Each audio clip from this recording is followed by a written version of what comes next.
La pastilla azul, sildenafil o Viagra se puede tomar una hora antes de las relaciones sexuales para mejorar las erecciones, pero siempre bajo supervisión e indicación médica. El sildenafil es un vasodilatador, es decir, aumenta la llegada de sangre a los distintos tejidos, entre esos el pene. El Viagra fue descubierto de una manera muy casual mientras se investigaba su utilización y su efecto en pacientes con hipertensión pulmonar. De esa forma vieron que como efecto no buscado, las personas que consumían Viagra mejoraban la calidad de sus erecciones. Esto fue un antes y un después en el tratamiento de la disfunción eréctil, lo cual permitió ofrecer un tratamiento por vía oral a estos pacientes. El sildenafil ejerce su efecto vasodilatador inhibiendo la fosfodiesterasa 5. ¿La qué? La fosfodiesterasa 5 es una enzima que degrada el óxido nítrico. El óxido nítrico es la principal sustancia involucrada en la erección. Por lo tanto, al inhibir a la fosfodiesterasa 5, el óxido nítrico va a aumentar y de esa manera vamos a tener una mejor vasodilatación del pene. El Viagra debe ser siempre indicado por un médico para evitar los efectos adversos no deseados y complicaciones, algunas de ellas muy graves, que te voy a explicar próximamente en el video. Además, el sildenafil no debería ser utilizado cuando hay una pérdida de erección de causas psicógenas, es decir, por ansiedad o nervios. Para el tratamiento de la disfunción eréctil utilizamos el sildenafil en una sola toma al día, una hora antes de las relaciones sexuales, preferentemente lejos de las comidas, ya que estas alteran su absorción. La dosis a utilizar es de 50 miligramos, pero hay comprimidos de 25 y de 100. Además, necesitamos de un estímulo para poder provocar una erección. Es decir, aunque te tomes 50 comprimidos de sildenafil, no te tomes 50 comprimidos, no vas a lograr una buena erección, ya que el estímulo es fundamental para provocar esta vasodilatación que se ve mejorada por esta sustancia. Hay que tener precaución porque el sildenafil tiende a bajar la tensión arterial.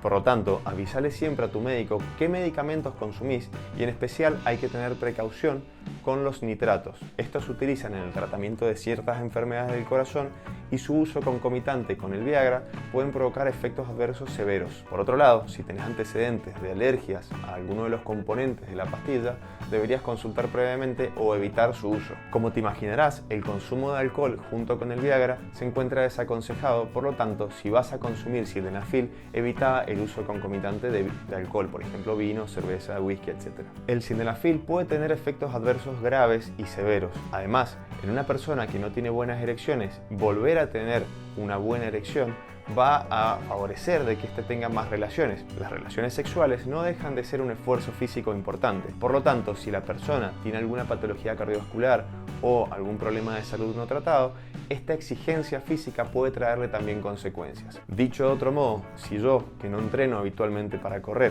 voy a correr una maratón, probablemente no termine muy bien. Los efectos adversos graves y severos del uso y mal uso de sildenafil son muerte súbita, accidentes cerebrovasculares, infartos de miocardio o algunas otras complicaciones vasculares. Por otro lado, el uso de Viagra o sildenafil en personas predispuestas puede favorecer la aparición de priapismo. Te voy a dejar acá arriba un video sobre el priapismo, pero básicamente el priapismo es una erección prolongada y a veces dolorosa que puede durar más de 4 horas. Esto es una urgencia urológica y en caso de presentarla deberías consultar con tu urólogo o en una unidad de emergencia. Los efectos no deseados más frecuentes y de menor gravedad, afortunadamente, son el rubor facial, es decir, el paciente se pone rojo, la transpiración o los calores. Por otro lado, se pueden provocar alteraciones gastrointestinales, como ciertas molestias, distensión o algún tipo de diarrea o acidez. Algunos pacientes manifiestan alteraciones en la visión, como visión borrosa o visión doble. Y algunas veces las personas que consumen sildenafil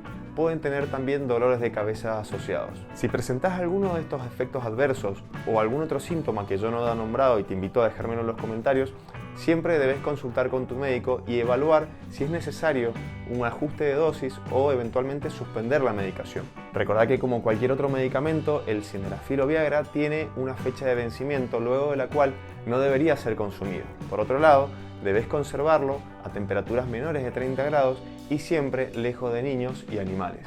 Entonces, el sildenafil o Viagra debe ser siempre indicado por tu médico. En general, para disfunción eréctil, la forma más frecuente de utilización es una vez al día, una hora antes de las relaciones sexuales, lejos de las comidas, generalmente 2 horas lejos de las comidas, siempre alejado del alcohol, y la dosis más frecuente a usar es de 50 miligramos, aunque según la efectividad y los efectos adversos se podrán utilizar dosis de 25 miligramos o de 100, pero siempre bajo indicación y supervisión de tu médico para evitar cualquier tipo de complicación grave. Te invito a ver el próximo video que seguramente te va a interesar y vamos a hablar un poquito más de disfunción eréctil y sildenafil. Compartirlo en tus redes sociales y déjame tu me gusta.